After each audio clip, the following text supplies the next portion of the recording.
बोलिए विष्णु भगवान लक्ष्मी माता की जय।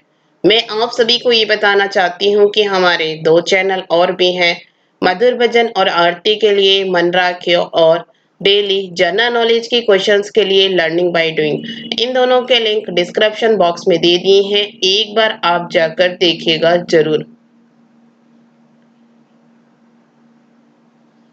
आज हम बैसाख मास महात्म अध्याय 15 का गुणगान करते हैं। अगर आपको अच्छा लगे तो लाइक शेयर सब्सक्राइब जरूर कीजिएगा।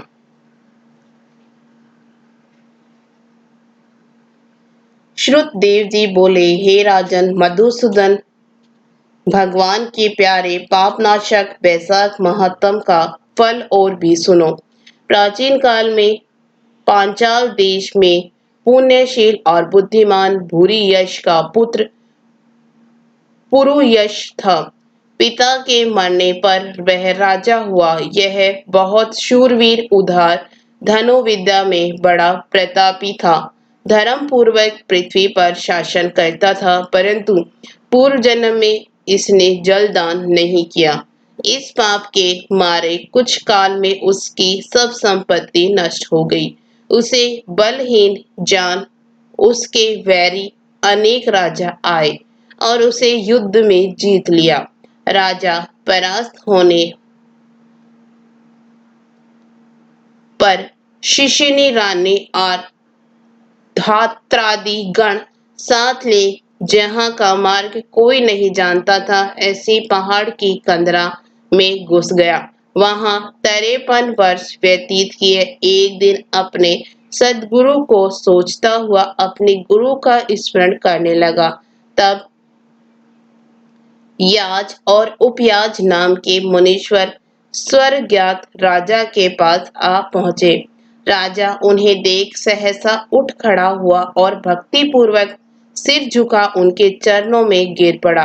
दोनों मुनियों ने राजा को उठाया और आंसू पोंछे। तब वन के पुष्पादि से राजा ने मुनियों से प्रश्न किया, हे मुनीश्वरों, मेरे दुख का कारण विस्तार पूर्वक मुझसे कहिए।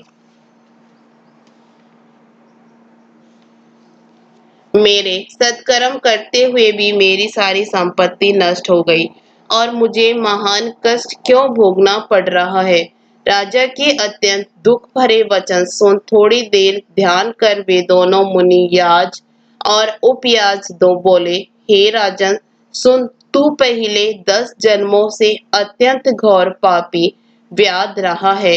संपूर्ण जीव मात्र की हिंसा में तत्पर रहा था। मैंने कभी भी विष्णु भगवान का न नाम लिया, न ध्यान किया और न उनको नमस्कार किया। हे राजन, ऐसे करते करते तेरे 9 जन्म बीत गए। फिर 10वें जन्म में तू सहयाद्रि पर व्याध का जन्म धारण कर मार्ग के पथिकों को कष्ट देकर तथा गौड़ देश की प्रजा का मांस भक्षण करके समय बिताया करता था। मृग और पक्षियों के छोटे छोटे बच्चों का वध करने के कारण तेरे इस जन्म में संतान नहीं हुई। तूने विश्वासघात किए, इसी से तुझे सहोदर भाई नहीं मिले। मार्ग में यात्रियों को घोर कष्ट देने से तेरे मित्र नहीं है। साधुओं का तिरस्कार करने से तुझे शत्रुओं ने पराजित किया। कभी दान नहीं दिया, इस दोष से तेरे घर में दरिद्रता आई। सदा उदेश कराने से तुझे देश से निकाला हुआ। सबका अहित करने से तुझे अत्यंत दुस्सह दुख भोगने पड़े। सदा क्रूर कर्म करने से भोजन भी नहीं मिलता है। इन सभी कर्मों के द्वारा इस जन्म में तेरा राज्य छिन गया। अब हम तेरे सतकुल में जन्म लेने का कारण बताते हैं।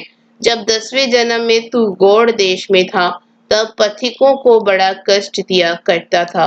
एक दिन कंटक में वन में 2 वैश्य और कृष्ण नामक मुनि वहां आए, जिनमें से एक वैश्य को तूने मार डाला और उसका सब धन छीन लिया और दूसरा अपनी जान बचा अपने धन को कहीं लता पत्रों में फेंक गया।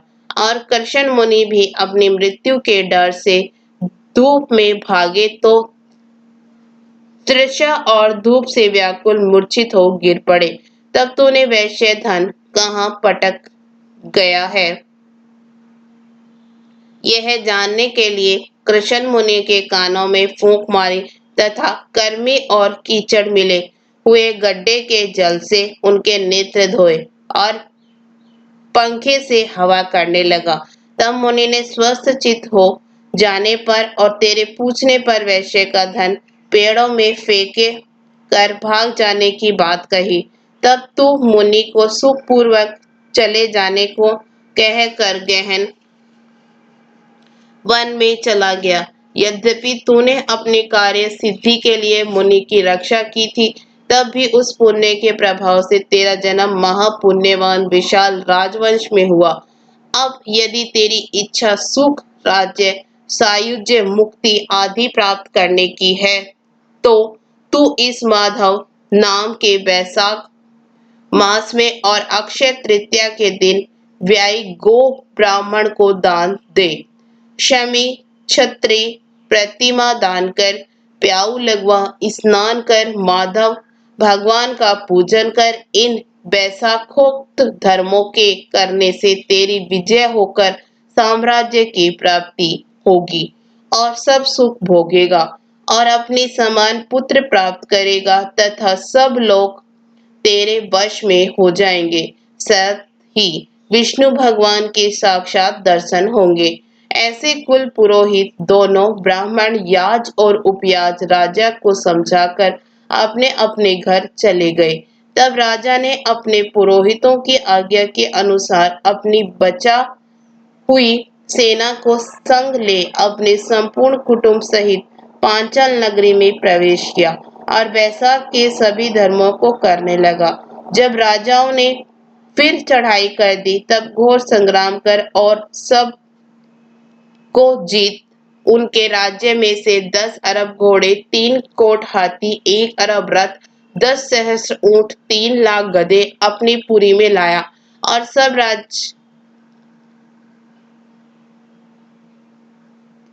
राजा कर देने लगे।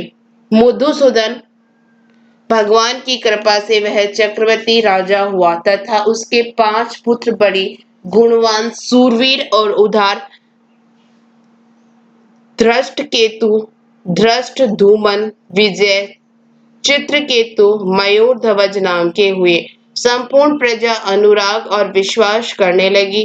फिर पांचाल देश का राजा निष्काम चित हो मधुसूदन भगवान की पूजा के लिए सभी धर्म करने लगा। जिनसे प्रसन्न हो मधुसूदन भगवान ने अक्षय तृतीया के दिन चारों भुजाओं में शंख, चक्र, पद्म लिए, पीतांबर धारण किए, वनमाला पहने, लक्ष्मी तथा अनुचरों सहित गरुड़ पर चढ़ साक्षात दर्शन दिया। उनके असहनीय तेज को देख राजा ने नेत्र बंद कर लिए। फिर उनके दर्शन कर हर्ष के मारे सब देह में रोमांच खड़ा हो गया। नेत्रों से आंसू गिरने लगे और अत्यंत भक्ति पूर्वक हाथ जोड़ सिर झुका स्तुति करने लगा। इसके साथ ही 15वां अध्याय समाप्त हुआ।